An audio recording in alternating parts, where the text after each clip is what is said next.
Just waiting a few seconds to make sure everyone is connected. But thank you all so much for coming today.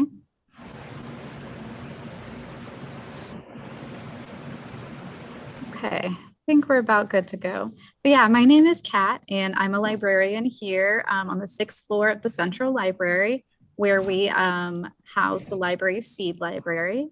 And yeah, we've been so lucky to partner with Judy's office as well to help put on these Grow With Us programs.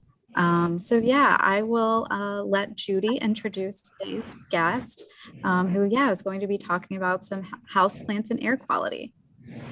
All right, thank you so much. I'm Judy Schmidt with the City of Dallas and the Office of Environmental Quality and Sustainability. And it is, as always, such an honor to be here in partnership with the Dallas Public Library as we bring you these virtual programs on, and here with Growing It with us, it's all about things that are growing all around us.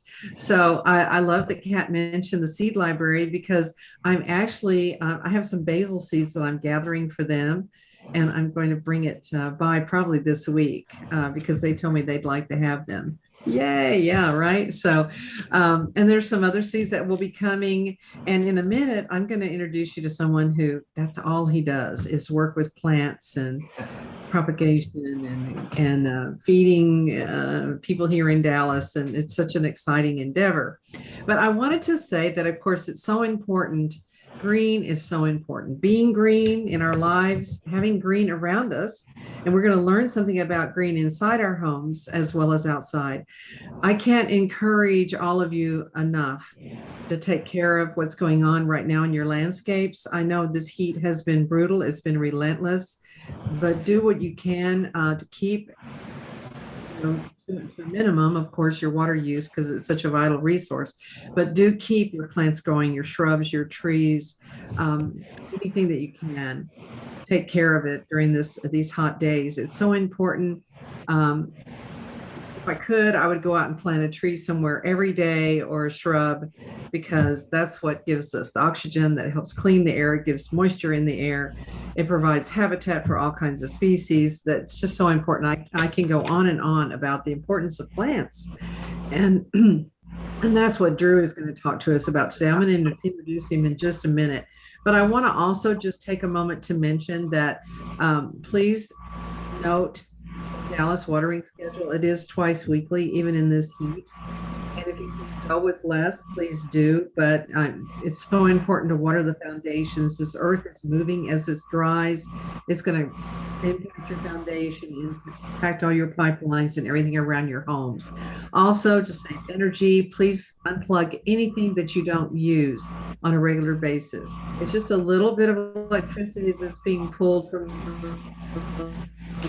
plugs, but if you don't need it, just go on and unplug it. Be cognizant of that. And just take care of yourself, stay hydrated. And so with that, I'm going to switch so that I can introduce our guest speaker.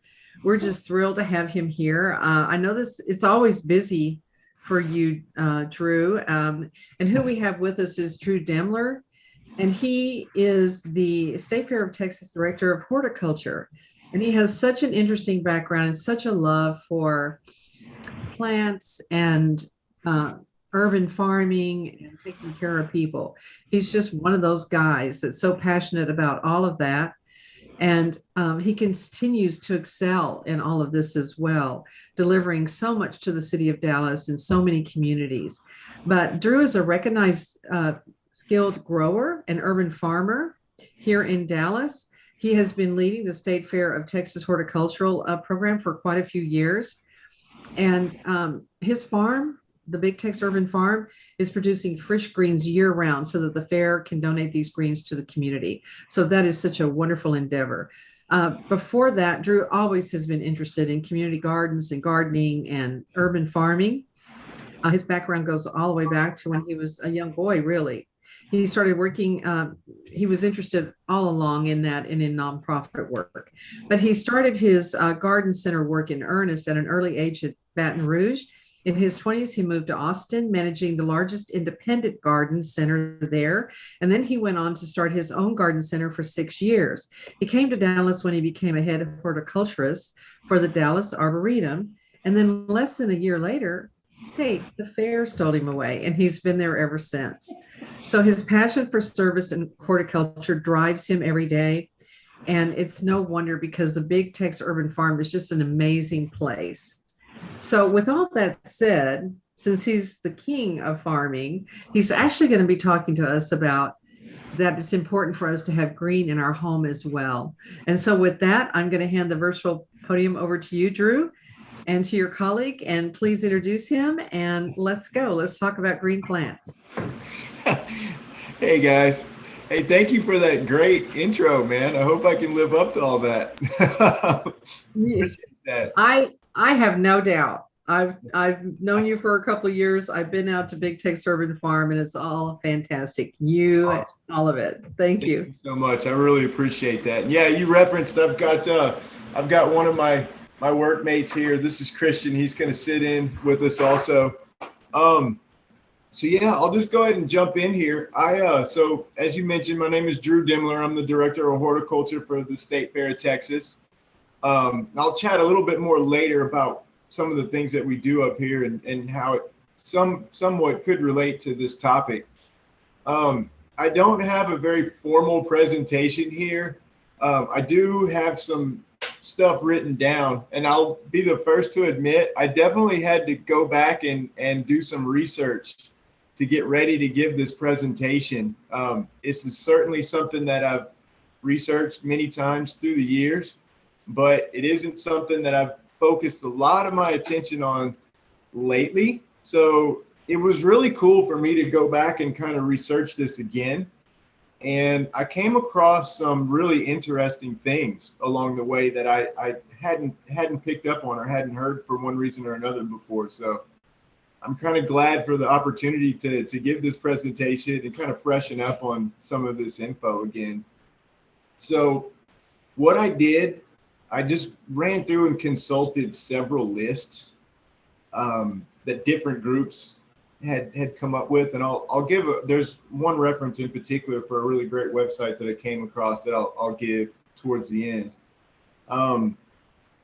But what I've done here, I kind of came up with a list of plants, and I think officially we were supposed to talk about 10. So of course I have more than 10, and a couple other ideas that might be a little off the grid, so to speak, that I'll mention later on. But what I want to do here is go over the list of plants that I came across time and time again. And we'll talk a little bit about, their characteristics and where in the home you may want to use them and that kind of thing. And by the way, feel free to jump in with questions at any point in time. And we'll do some Q&A at the end as well. So with all that being said, I'm going to get into my list here. And there were definitely a few surprises. A couple of ideas were mentioned in some of the lists that I hadn't heard of before. I didn't even really think of in reference to houseplants. So we'll get to those in a second. One of the first plants that I came across time and time again in all of these different lists were ferns. And in particular, Boston fern is apparently one that's very, very good for filtering. Filtering and providing more oxygen. And that's a very traditional house plant. They're pretty versatile. And one thing that I think people make a mistake on with house plants in general, but definitely with ferns, is I think people can be too quick to give up on them. We're used to going to hotels and downtown buildings and maybe North Park Mall, where the plants always look perfect and immaculate all the time. And I think a lot of us, even myself, will come home and think that our plants are supposed to live up to that. And that's just not always going to be the case. You're going to have bad leaves. What those places do, they're able to change out those plants every couple of months, and a lot of them have services where they're paying to constantly replace those plants to keep them looking perfect. So with ferns in particular, especially if you don't have good lighting, that can be an issue. You can get some browning leaves and so forth, and if you let them dry out a little bit too long between watering sometimes. But a lot of times you can remove the brown foliage from them, and they'll recover pretty quickly. As with all plants, you may have to try a couple of places in the household to find just the right spot. But all kinds of ferns, in particular macho ferns and Boston ferns, would be good options for a house plant. And like I say, kind of give you a very traditional look.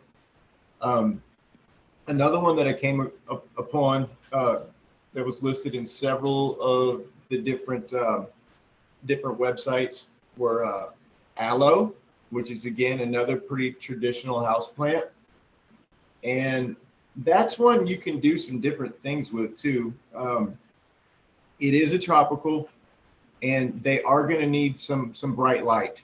It's not one that you can put in a super dark room. So if you've got a sunny window or a particular area of the house where it's well lit all the time,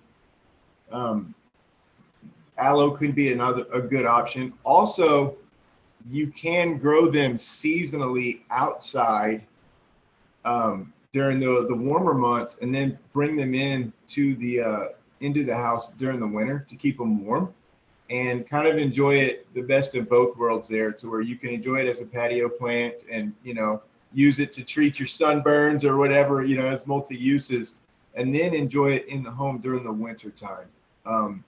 So aloe is another traditional one, very, very useful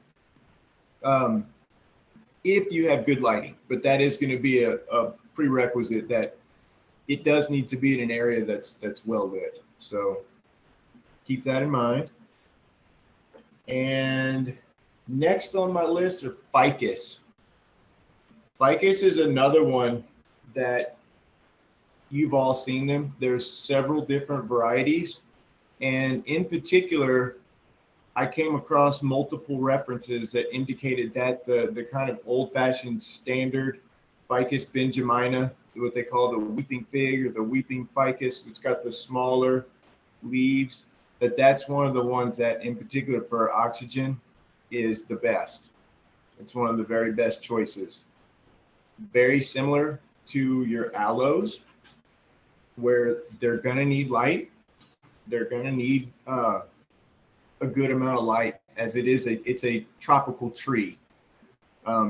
So keep that in mind with this one too. Bright windows, well lit area of the home, sunroom, anything like that. One thing to know about ficus in general too, once you find the right spot, you generally want to keep them there. They can be very temperamental with being moved around too much for some reason. They're kind of an interesting plant like that. And so you want to find them a good home and leave them there if at all possible. And also keep in mind space with this one, because again, this is a tree. This isn't a small thing like a fern or an aloe. So this is eventually going to need some room and a decent sized pot too. You can, a lot of the house plants you can keep alive and keep happy with, proper fertilizer and water regimen for a very long time. And ficus is no different, but it's going to want to have a little bit more root room than some of the other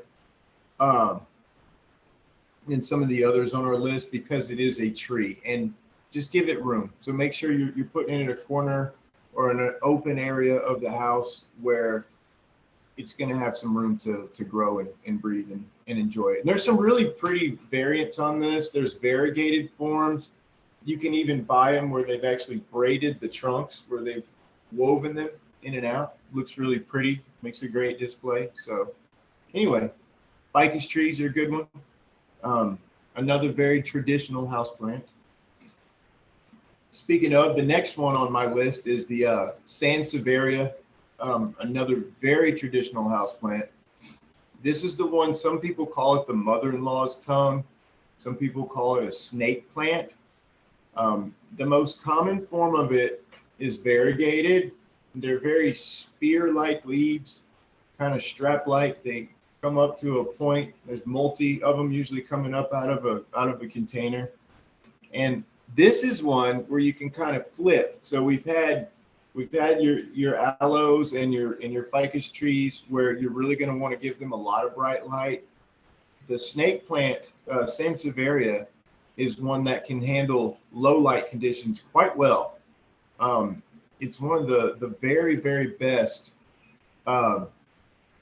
for being in lower lit areas. So if you don't have a lot of light in your home, if you don't have a lot of bright windows, this would be a really good option for you.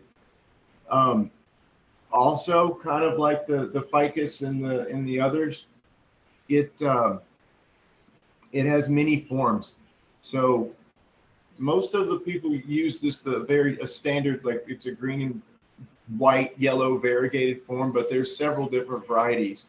And as far as I can come across, info that I've come across, all of them are very good at providing oxygen. So this is going to be a really good one for you if you're concerned about air quality in your home and you don't have a lot of light. So there are some options. So the Sansevieria, mother-in-law's tongue, would be a really good one for you. Again, another very, very traditional house plant, as is the next one on my list too. And here's another one that can handle low light conditions pretty well. Another very traditional house plant called a peace lily. They have the big, large, glossy, dark green leaves, and they'll periodically send white flowers. They'll bloom out with white flowers. Very kind of a nice display. It's a good sized plant as well, and it's another one that can handle it can handle a lot of low light conditions. So again, this would be a good one to keep in mind for those of you who don't have bright light. Peace lily would be a good option. This is the plant, by the way, a lot of you have probably seen. People will use them on top of fish aquariums with the roots dangling in the water. Kind of a mock aquaponic setup. That was a real popular thing, like in the early to mid 90s. I remember that's around about the time when I first got into the garden center biz, and that was like a real popular thing for kids to do. And it is an option, one that you can grow kind of quasi aquaponic type setup, and again, really good for an office or somewhere where you don't have a ton of light. These can live for a very long time too. This is one of those kind of legacy type plants where a lot of times they'll get passed along, from generation to generation, where you'll end up inheriting your mom's peace lily. And so it's another good one. And this one is another one also, kind of like the ferns, where I was mentioning with the fern plants, where sometimes periodically they may look a little tattered, worse for wear. You'll have some old leaves that'll brown out on you. And a lot of times, if you just remove those and cut the flowers after they're spent, what they call spent, when they're done blooming, you can remove those bloom stalks, and it'll kind of rejuvenate itself and recover. And little fertilizer now and again, a little bit of houseplant food with this one goes a pretty long way. So again, peace lily, very long-lived, fun one to grow, can be done aquaponically, and another good one for low light. And next on my list is spider plant, another pretty traditional house plant, pretty low maintenance. This is one that I actually grew up with in my home in Baton Rouge because my mother loved these things. She would grow them indoors and outdoors, and then in the winter months, she would bring them inside And one thing that's really cool about the spider lilies, it's a big kind of a weeping plant. So it can be used in a hanging basket form, if you wanted to, which a lot of the other plants are going to be more upright. Now, I should have mentioned that with the ferns, because ferns, of course, would be ideal for that as well. And yeah, so spider lilies are great, kind of give you a little different look, and apparently very, very good for air cleaning. It's a really good filter plant. Another one that's kind of versatile, where it can grow outdoors quite well, especially in a shaded spot. You have to kind of look out. They grow those little tufts at the end, and sometimes if they fall and make contact with moist soil, they'll start growing in the grounds. I've seen that happen. The winters are strong enough here that'll normally kill them off in the wintertime, but back home, whereas the climate was a little bit more tropical, I would see them like get loose in flower beds, and they would kind of colonize, and it's kind of neat. But another one that can handle some pretty low light conditions too. It doesn't need a ton of bright light. A little bit more than I would say, probably a little bit more bright light than the prior two, than the snake plant or the peace lily, but it doesn't need super bright light all the time. So that would be another really good option here. Next on my list are palms. Okay. There's several different varieties that can be grown indoors. I came across a reference for one in particular, and then I'm going to tell you about another that I know a little bit about. But the one that was referenced, that I came across reference the most for, is a type of palm called an areca palm. It's what you call a feather type palm. So it's got the long leaves with the splits coming off. It doesn't have like the big hand-like fronds. It's more delicate. It's not spiky. And it's another one that's going to want a fair amount of sun. It's going to want some bright light in the home. And apparently another one that's just very, very good for oxygen and air quality. And this is another one kind of like your ficus, where it is naturally a tree. Can be very long-lived, but it's going to want some room. But one thing that's really interesting about the palm trees, because they don't develop a real aggressive, strong, thick root structure, they can live in pots, containers, for a very, very long time, with their roots confined. They don't get what we call root bound, really, because they have a very specialized type of root system. So they're able to survive for really, really long periods of time in containers, in pots. And you can even keep them confined it doesn't need to be a huge pot for something that's, technically a tree. And because of that, these palms can be ideal houseplants if you have the lighting for them, because they're ideally suited for container culture in many ways. So that's a good one to keep in mind, again, especially if you have like a sunroom or bright windows. And we'll talk a little bit about lighting here when I'm done with the list of plants. But anyway, the areca palm is a good one. And then there's another variety that I've actually fooled with before, grown before, that does real well in house conditions, and it's called a parlor palm, or a Neanthobella. And it has a little different look. It's technically a feather palm also, so it has those kind of finger-like leaves, and it's kind of what they call burlap on the trunk. So it's got this fuzzy stuff on the trunk. It has a little different look, and it's an interesting palm, and it's one that can handle lower light than most palms. So if you're looking for a palm tree in the home and you don't have the brightest amount of sunlight, those are good options. Those two palm trees are good options. So next on my list is another classic, pothos ivy, which, guys, I can tell you, if I were just to recommend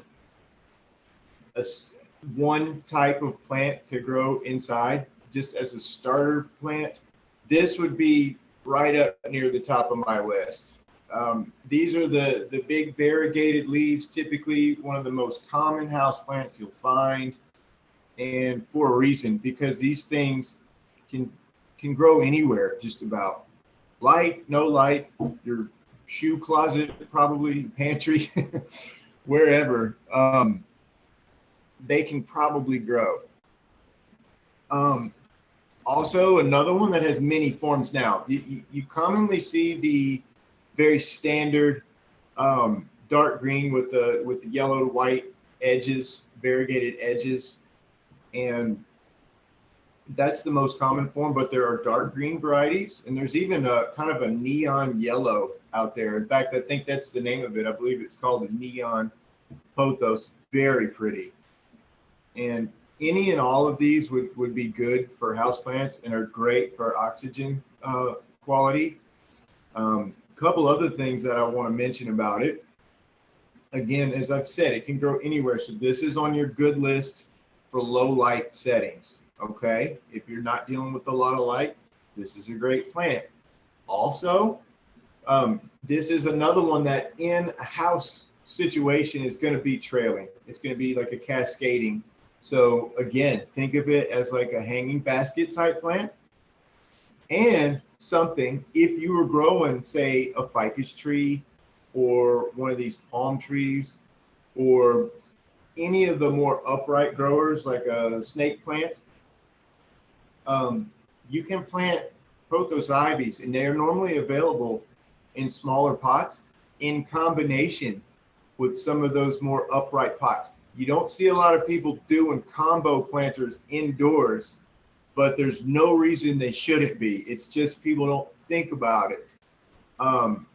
So I think that makes a wonderful effect in a home, you know. So imagine that, you know, having a nice ficus, you know, in a decent sized pot with pothos running out over the side, and then you're really maximizing that your oxygen effect there because you're adding more plant mass. Okay, so that's something to think about with all this too. The more plants you have or you put into an area, the more filtration is going on, and the more you're adding to the oxygen and the overall air quality. So anyway, pothos is one of the top recommendations. It's fantastic. Really good for all kinds of things. So, and just about anywhere you want. And well, I'll keep on with the list, and then I'll mention a couple other things, just sort of general. Next one, money plant. We should all have one of those, right? Money wort, or the money plant, has like the nice rounded green leaves. They're becoming really popular now. You start to see them in a lot of the garden centers and a lot of places that handle indoor plants. They've kind of become one of the more trendy plants. And another really pretty easy one to start with, pretty forgiving. It has a lot of potential, a lot of places that you can use it in the house. It's another one that doesn't require a whole ton of bright light. And it's a smaller plant, typically, more delicate. So it would be another one that you could use in combination with some other things if you wanted to. It's got a nice dark green, kind of a shiny, glossy look. Nothing too exceptional, but it's a good, easy houseplant to grow and start with. Doesn't take up a lot of room. Looks real good on shelves because of its size. It's small, so you can put them in smaller pots and maybe put them on a shelf somewhere. Seen that done. Looks good in a home. So anyway, your money plant, that's another good one. Okay, another one of the ones that I came across time and time again on these lists that I was consulting was split leaf philodendron. Another big plant, another very large plant that's gonna need some room eventually. But another good one, kind of like palms, that takes to container culture really great, very well. So as such, if you have lighting, it's going to want a medium to moderate to bright amount of light. So this is not one for your darker areas in the home. It's going to want a fair amount of light. So it's another tropical, very interesting looking plant. It's got the large green leaves. So the good thing about kind of what I mentioned, some of these larger type plants, because of their size and because of their leaf mass, they're going to be able to enhance the air quality a little bit easier, just because they have so much mass, so much leaf mass that they're emitting oxygen with and filtering. So, and this is also another one that can be done. It does very well outside as well. So it could be another kind of dual threat, sort of like some of the others I mentioned, where you grow it outdoors during the warm season and then bring it inside for oxygenating purposes during the winter months. It'll take a little bit, not a lot, but a little bit of maintenance insofar as removing some of the older leaves that are kind of browning out. That's fine. Just know that going into it. But another really, really good option if you've got a decent amount of light. All right, another very traditional one that I didn't think of necessarily as far as oxygen filtration, or oxygen or air quality. But again, it was another one that I came across time and time again, and that was orchids. 1,000,001 different varieties. Orchids are something that, I'll be honest, I don't have the most experience with. I have grown them before. I found them to be pretty finicky. I had a real tough time getting them to rebloom. So I'm not the best orchid whisperer in the world, that's for sure. But I know that it is apparently a very good one for air quality. And there's a ton of varieties out there and a ton of good possibilities. They do like to have some light, at least. They're not necessarily going to need bright light, but they do need a fair amount of light inside the home. And another one that can be done in like hanging baskets. Some of the varieties can be kind of cascading, and they're also good for smaller pots. And there's nothing more beautiful to me than when they're in full bloom. So even if you enjoyed them temporarily as houseplants, they would be a really good addition to have when they're flowering. So another good, very, very traditional houseplant, and a good one to utilize. Now I want to go over a few that I came across that were really surprising to me. And I'll be honest, some of these I didn't even really think of as traditional houseplants at all. But apparently they can be grown indoors and do pretty well, and apparently are among the best for providing oxygen and air quality in the home. So the first one I've seen this one in the houseplant setting many times, but it just isn't something that you always think of. That's English ivy. And then some of its relatives, like what they call the Algerian ivy, that's another good one. It has the variegated form. It has the plain green form. A really good plant. Another good one for low light setting.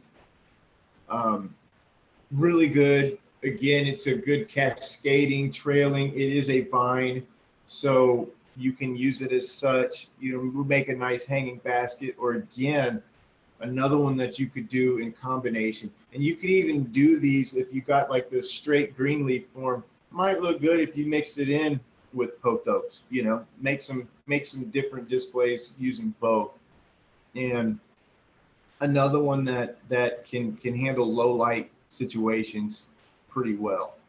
So another very traditional one. Good one, good, easy, good, solid choice for a home. Now, two that I came across referenced multiple times that I was pretty surprised at. Number one, Gerbera daisies, which I don't know. I suppose I have seen them growing in homes before or utilized in sunrooms or something, but I just don't think of them at all as a house plant. If you, I'm sure you're probably mostly familiar with them, but if not, they have the kind of larger green, very dark green leaves, and they bloom the mostly big daisy flowers. They come in different colors, which is fun.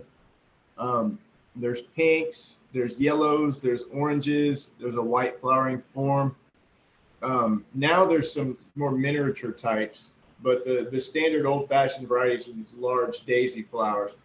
So I have not grown them indoors. That being said, I can tell you, I'm sure that the Gerberas are gonna want to be in pretty bright light in an indoor setting. I'm sure of it. I wish I could give you more info. I'm sure there's a ton. You can probably find a lot more online about growing them indoors. But it's a fun, it could be a really fun option because it blooms, you know, because it has these really colorful blooms, which is kind of rare in a house plant. And these are going to bloom over a long time period. You know, outdoors, you know, eventually normally the dead heat of summertime will kind of shut them down, but they usually have a pretty long flower period for as long as you can keep them happy, you know, during the warmer months. Well, in an indoor setting where they're not dealing with, you know, 100 degrees every day, I'd imagine you could probably keep them in flower for a very, very long time. And how fun to have that, right? Some blooms indoors is always fun to have. Last but not least about it, it can be used as a cut flower. So you can put them in a vase of water and they'll last for a week or better usually. And it has all the different colors. So another one that could be fun to play with and maybe even use in some of the combinations like I mentioned. And then last but not least on my list here is another one, again, that was kind of a surprise. But again, I came across many references for it, and that's mums, which again, I don't think of mums as a house plant, save I know some people will bring them in very temporarily for use, you know, during its peak bloom season in the fall to kind of bring in some fall color. You'll see them in, you know, hotels and even restaurants and in those types of settings sometimes. But again, it's another one that I just don't think of really in reference to a house plant, but apparently it's a thing. And apparently this is one that is trending now. People using mums more and more indoors is becoming a trend. I've come across multiple references for it, and evidently, and y'all may know better than me that it's becoming more of a thing. I can tell you with the mums, they're typically a seasonal bloomer outdoors. They're most famous for, you know, their fall displays, of course, which is coming up on their season to shine actually. But they'll also bloom in the spring as well. And again, indoors, because of the lighting and seasonality isn't going to be so the same as it would be outdoors. It may be that you can keep them blooming for a very long period of time. And again, fun to have flowers. There's not a ton of flowering plants that do real well indoors. Again, it's probably going to need pretty bright light, I would think. And another one that you're going to need to, there's going to be a little bit of maintenance with them. When those flowers fade, they're going to want to stick around and they just have this kind of dried brown look. So you're going to need to deadhead them, where you're going to want to go through and just remove the flowers, the dead flowers periodically. And that a lot of times will encourage them to bloom more. So a little bit of maintenance to go with that. Again, a brighter light.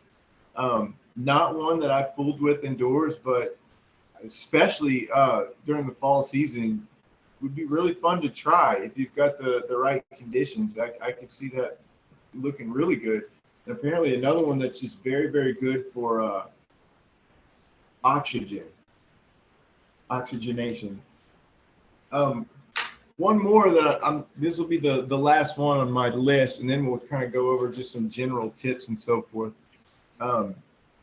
Something cool that I came across, and that's growing pineapples inside, which is really neat. I don't know if you've ever seen them growing before, and there's actually some what they call like ornamental forms of them where they still develop a pineapple, but it's smaller, and they look super cool. But yeah, so pineapples, you can start them. You know, you always hear where you can cut the tops off when you buy them and plant them out in a pot of soil. And yes, that does work, but more and more you can actually go buy them. And it's actually it's a type of a bromeliad plant. So, and bromeliads are another one that are really, really good for container culture. And one thing that I came across that's very interesting is that apparently the pineapples will they'll more or less hold in a lot of their oxygen during the daytime and then slowly but surely release it at night, which is kind of neat, you know. So one that can kind of help freshen up the household after the sun goes down, which is kind of interesting and just kind of cool. And also, who knows, you know, if you do it right, you may be able to grow a pineapple that you'd be able to harvest and eat someday.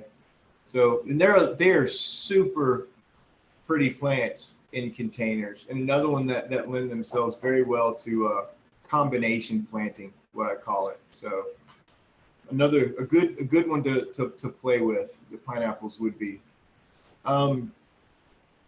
So that is not at all meant to be like an all inclusive list, right? There's many other references in a long list. I just kind of wanted to pare it down to the ones that I felt like I was seeing reference to over and over again. Apparently there was actually an air quality study done by NASA, and you can Google search that, obviously, and there's some pretty detailed information out there, and you can even get down to what types of chemicals that each plant is filtering, or what it's specifically good for filtering out in the air, if you have specific things that you're concerned about. But really interesting info there. I found a really great website. In fact, I pulled it up a minute ago, and it's breathebetterair.org, and it's org. It's not .com. It's breathebetterair.org, and there's a really great list of plants on there. This is one of the most helpful references that I found. They reference the NASA study and some of their different plants. There's really good info. So if this is a topic that you wanted to learn more about, that would be a really great one. Really great website to consult. Of course, there's 1,000,001 YouTube videos out there, and lots of good info. But that was a real helpful website that I found with a lot of good info. I do also want to mention, let's talk about lighting a little bit. I mentioned that, you know, for the plant needs, and I want to talk about what constitutes lighting. And I know that's a kind of a funny thing to say, but indoors, it's a conversation that you need to consider, something you need to consider, I should say. So sunlight is great. It's ideal, right? Sunny windows, bright lit areas, sunrooms, foyers where you're getting some some form of natural sunlight is fantastic and probably ideal. And all plants, pretty much all plants, need some light. You know, even the ones that are low light settings will need some light. Um, Also, though, um, a lot of the indoor lights that we use are either fluorescent lighting or LED replacements of fluorescent, like you see behind me in my office. That's what these are. These are LED fluorescent type lighting. Well, those are considered what we call a full spectrum light. That means it's got all the colors of the visible spectrum in it, and as such can grow a good plant. It has all the light spectrum that the plants will need to grow. So if you don't have much natural lighting, if you don't have a lot of that and you're still interested in growing plants, I tell people try and put them in the areas in your home where your lights are on the most. So for most of us, it's going to be in the kitchen, right? Or it's going to be in the living room or whatever room where you watch TV the most, right? Some people, it may be an office where they're in their office 8-9 hours a day doing work. But those are just a general tip about lighting and where you want to position these plants in your home. Just some important considerations there. Also, we need to worry about watering, and every situation is going to be different. So I always recommend, especially when you're new, when you have a new type of house plant, one you're not familiar with, or it's new to your home, you have to just check. And in general, you want your soil to be kind of evenly moist. I know that's sort of an arbitrary thing, but you're going to want to constantly monitor that water, the water level, the moisture level, I should say. There's moisture meters you can get. Those things are great, especially in houseplant settings. So it kind of takes some of the ambiguity out. If you're not sure, you can get one of those. And it can take a little bit of time and a little bit of trial and error. Indoor plants can be tricky because the lighting's kind of funky. The seasonality is obviously totally different. So it can be a complex thing to get into. So if you're new, I'd recommend starting with some of the easier ones like the snake plants or the pothos or something, and then maybe venture out into some of the more exotic type things or some of the other plants on the list. The money plant is another real good one to start with. But plant food, you'll need to fertilize every so often, not very much in my experience. You have different options. There's slow release types that are granular that you can add in, and as you water, they'll slowly but surely release. There's also liquid plant foods. There's organic versions. There's all different varieties. Again, it's going to take some trial and error, but especially on some of the tree types, you are going to need to, everything needs food eventually. So those are factors that you'll just need to know going into houseplant growing that you'll want to factor in. It looks like I also saw there's some really good stuff. If anyone's not in the chat room, there's been some really great links and some other really cool information posted in the chat room here. So I recommend everyone take a glance there. I see someone mentioned that they had a peace lily for over 25 years, and I had referenced that. And seems like those and maybe jade plants were another one of those very traditional pass-on plants where they're kind of almost multi-generational and can live a very long time as houseplant specimens. So that's cool reading that. At this point, guys, I'd like to just open it up for question and answer. I think we've got a couple minutes here. Hopefully I'll enjoyed my little rambling here. Hopefully you got something out of it, but I'd love to ask if anyone has any questions at this point.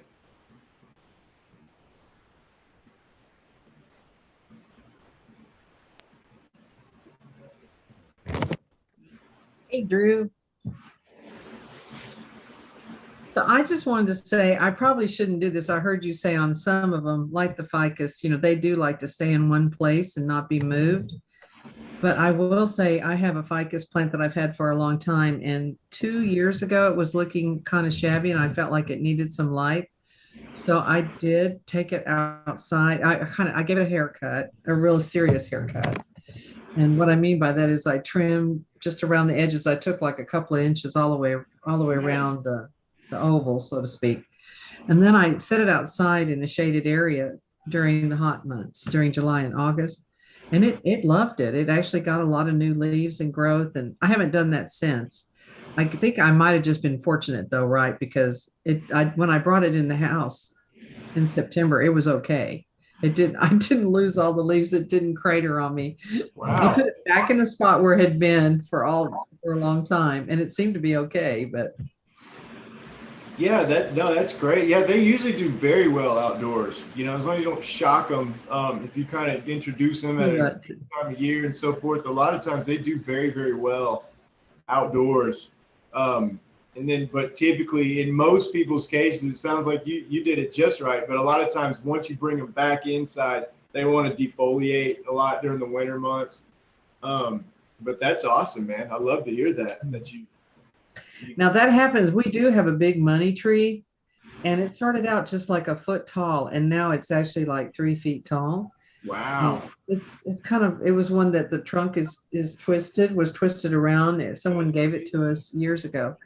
And we do take it in and out, and it does that. It defoliates. So it's already, of course, now it's just gorgeous. It's out on the patio, tucked away from all this heat. But when I bring it in, it'll completely defoliate, and then it'll just come back out. It seems to be okay with us doing that. We take it in and out. But yeah, for some degree of just living with that. You know what I mean? Like just to know, okay, it's going to be seasonal. I'll love it when it's outdoors on my patio, and it's maybe not going to look its best in the wintertime. And sometimes I've done that a lot with plants where I would just put them in my garage. I did that with I've had citrus trees that I've had for, I don't even know how, probably 17, 18 years or something, long time. Yeah. And that's what I used to do with them all the time. Now I have them actually up here, some of them in our pots that we actually display them during the fair, and I put them in a greenhouse. But for years, I would just drag them into the garage, and they would defoliate, look terrible, and then I'd put them right back outside in the spring, and they would go to flower and look great. So they come right back. Yeah. Yeah, the same. I do some of mine this way. It's just for example, the money tree gets a little leggy during the winter months when it's in the house. So when we take it outside, usually don't take it out before May, when it really is going to be warm all the time, day and night. May or early June, it just fills out. It will defoliate, but then when it comes out, it just really fills out. It looks so pretty. But I wanted to take this last minute to just ask you, I know you're getting ready for the state fair. So how's that going there at Big Tex Urban Farm? Is it just nuts, or is everything pretty much in the water or in the towers, growing up the vine, up the lines? Full in there right now. Yes, ma'am. We keep it, we don't take a lot of time off as far as what we do at the farm side, but we also do a lot of ornamental work too, and that's really kicking in now. So before long, I can't believe it, but in like 2 or 3 weeks, we'll start moving our pots all over the park and getting some hanging baskets up and combo displays and this and that and the other thing, and we'll have stuff everywhere. So that's how you started at the fair, was with the ornamentals. Yes, ma'am. Yeah. The first 5 years before we started the farming project. So yes, ma'am. Busy times. Well, this has been so interesting and informative. Please, everybody, if you have some plants, great, take care of them. I think I'm a testimony, and Drew also, to that they can last a long time.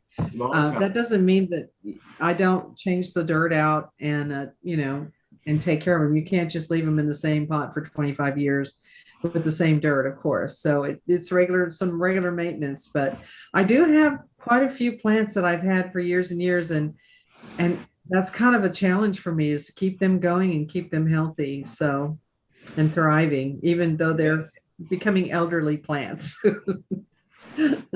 So I encourage all of you to do that. And thank you so much, Drew. Awesome. Thank you.